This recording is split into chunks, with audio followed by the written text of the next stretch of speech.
قضای عمره یعنی داسې 2 رکعات لمونځ که چیرې د روژې په اخر جمعه کې کم چا دغه 2 رکعات لمونځ ادا کوي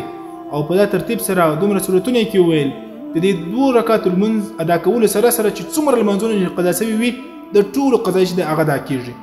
دغسې یو حدیث یو خبرې پر ټیک ټاک او پر سوشل میډیا باندې دغه ډېر وایرل دي، حالانکه دغه خبرې نه په کتابو کې شته او نه په احادیثو کې راغلي دي چې کم چا دا خبره کړې ده هغه پر نبی کریم صلی الله علیه وسلم باندې د دروغو یو خبره تړلې ده، او کم څوک چې پر نبی کریم صلی الله علیه وسلم باندې د دروغو یو خبره وتړي او دا وایي چې د نبی اسلام کړې ده، حالانکه په حقیقت کې هغه خبره نبی اسلام نه وی کړې. نبی اسلام فرمایي د دې کس ځای چې هغه جهنم دی، بس د دې ټکانه چې ده هغه جهنم ده. ورونو چې کوم لمونځ د چا څخه قضا سي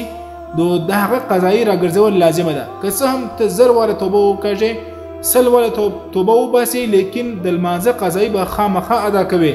دغه په توبه باندې نه ادا کېږي د لمانځه قضایي، او نه داسې دی چې 2 رکعات ادا کړي د دې سره سره د ټولو قضایي چې د هغه دې معاف سي. دا هیڅکله نه کېږي. د دغسې خبرو هیڅکله په دې باندې عمل مه کوئ. داسې خبره چې مخ درله راسي مخ ته شیروئ مه، دې ته لایک او شی مه ورکوئ، او د صحیح علماو خبرې او نصیحت چې د هغه اوري پر هغه باندې عمل کوئ.